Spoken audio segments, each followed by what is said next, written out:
भाला है, मार मुकदमा बेवजह ऐसे मुकदमा फंस जाएगा कि महाराज चलो धरी की धरी संपत्ति सब लग गई और दौड़ते दौड़ते पीसी करते करते परेशान। तो ऐसा समय काहे आए, परोपकार न कर लो, अच्छे कर्म न कर लो, अच्छे धर्म न कर लो। बोलो जय श्री कृष्ण। पहला प्रश्न किया कौन सा, हम पूछ लेंगे आपसे 6 प्रश्न हैं और ये सब हमारे आपके प्रश्न हैं। पहला प्रश्न किया मनुष्य का धर्म क्या है, तो बताया परोपकार। और दूसरा मनुष्य के कल्याण का साधन क्या है, तो बताया इस कलिकाल में सिर्फ और सिर्फ यदि मनुष्य का कल्याण कोई कर सकता है तो वह भगवान का नाम। नाम संकीर्तनम यस्य सर्व पाप प्रणाशनम, हरे नामय हरे नामय केवलम, कलौ नास्तयो नास्तयो नास्तयो गतिरन्यथा, नहीं कल कर्म न भगत विवेक, राम नाम अवलंबन एक। सिर्फ और सिर्फ भगवान का नाम। अगर इस कलयुग में चाहते हो कि भवसागर से हम पार हो तो भगवान का नाम पकड़ लो, जो नाम आपको प्रिय हो। आप सब लोग परिचित होंगे, सब अच्छे से जानते हैं। अगर कलयुग में साक्षात भगवान के दर्शन करने हो तो श्री धाम वृंदावन में पूज्य श्री प्रेमानंद जी बाबा हैं, देख लो। हमको लगता है सब जानते होंगे कितनी कृपा है भगवान की। कभी सामने से जाओ, मौका मिले तो सामने से बैठो, उनसे उनको देखो, चेहरे की तरफ देख नहीं पाओगे, नजर नहीं मिला पाओगे, इतना तेज हैं। एक किडनी खराब होती है तो दिक्कत हो जाती है, दोनों किडनियां खराब हैं। काहे के बल पे चल रहे हैं, श्री किशोरी जी की कृपा है। जिनको भगवान पर भरोसा है फिर उनका कभी काम रुकता नहीं है। जो अपने में आकर रखते हैं कि हमसे बड़ा कोई नहीं है, हमने तो देखा है लोग इतने अपने धन के मद में इतना मदान्ध हो जाते हैं कि वो किसी का सम्मान करना नहीं जानते हैं। हम देखे हैं। आपको लगता है कि बड़ी बड़ी महंगी गाड़ियों में बड़ी बड़ी कोठी वाले ये हमसे मजम हैं, हमसे ज्यादा सुखी हैं, आप नहीं जानते। कहीं कहीं कथा होती है ना, तो जो जिनके साथ बॉडीगार्ड लगे रहते हैं, 6-7 गाड़ियां 12 गाड़ियां चलती हैं उनके साथ, अरबों खरबों की प्रॉपर्टी है। कथा के बाद एकांत में आते हैं, बैठते हैं, कहते हैं महाराज जी सब कुछ है पर मन को शांति नहीं है, मन बड़ा दुखी रहता है, सुकून नहीं। क्या करोगे ऐसा, धन बताओ भाई। पैसे से आप क्या कर सकते हो, पैसे से आप भोग वस्तुएं खरीद लोगे हैं? आप पैसे से बढ़िया बेडरूम बना लोगे, पैसे से बढ़िया अच्छी बेडरूम बनाकर कंप्लीट कर लोगे हैं, उसके अंदर जाओगे, एसी ओसी सब लगी रहेगी, पर नींद कहां से लाओगे, खरीद पाओगे नींद को हैं? पैसे से आप भोजन की बढ़िया व्यवस्था कर सकते हो, महंगे से महंगा थाला ऑर्डर कर दोगे, पर भूख कहां से लाओगे, क्या करोगे? देखो कुछ चीजें भगवान के हाथ में हैं,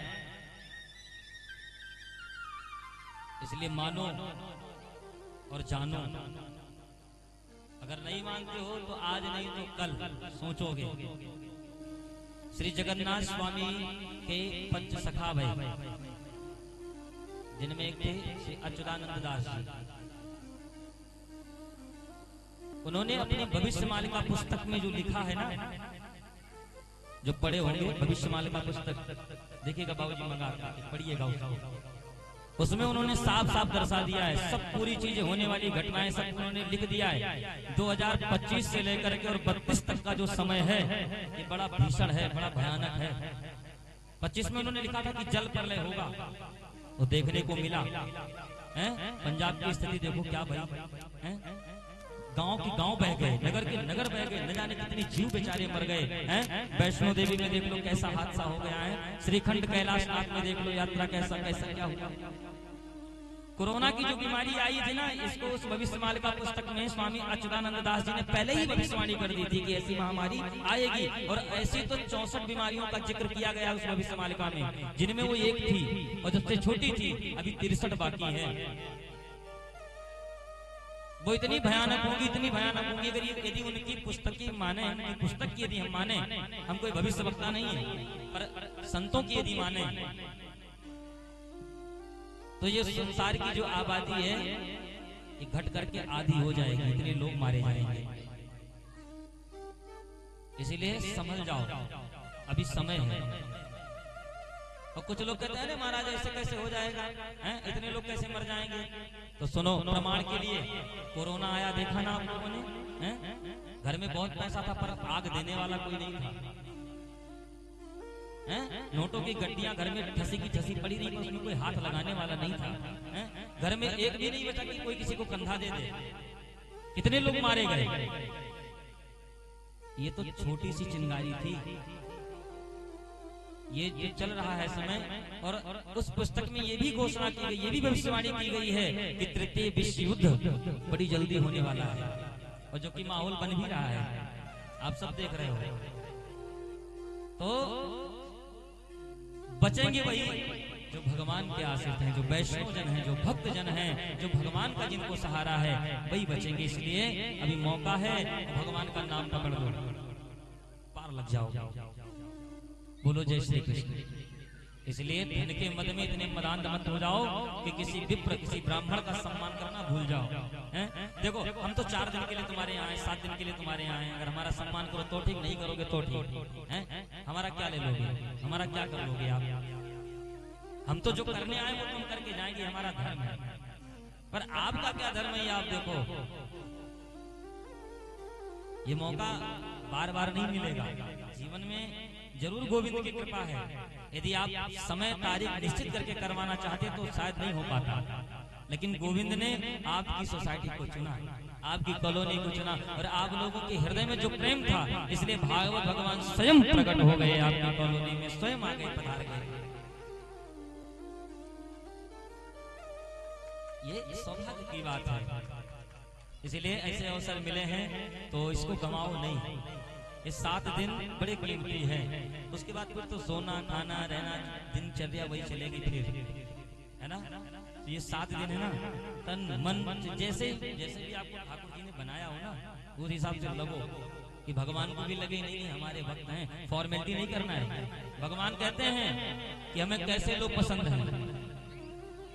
भगवान कहते हैं निर्मल मन जन सो मोहि पावा, ओ निर्मल मन जन सो मोहि पावा, मोहि कपट छल छेद न भावा, मोहि कपट छल छेद न भावा,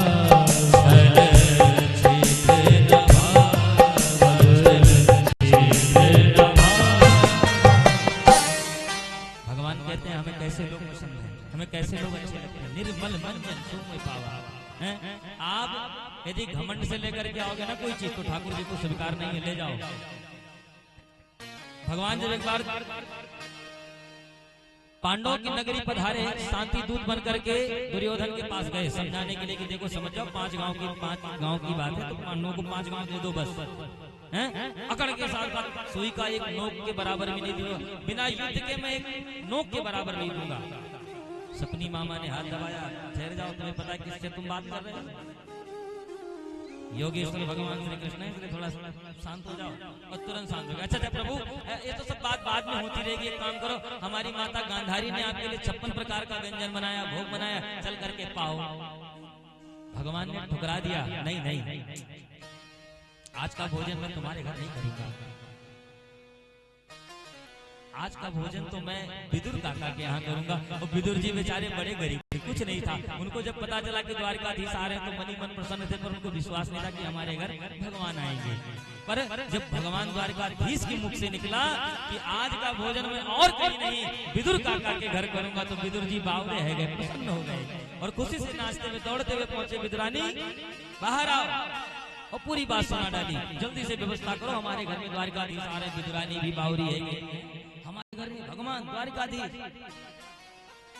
विदुर जी ने कहा ऐसा करो, तुम जल्दी से अपना तैयारी बनाओ, हम अब मार्केट से सामान लेकर के आ रहे हैं। ठाकुर जी आएंगे तब तक पमाना सेवा करना उनकी। हाँ स्वामी जाओ।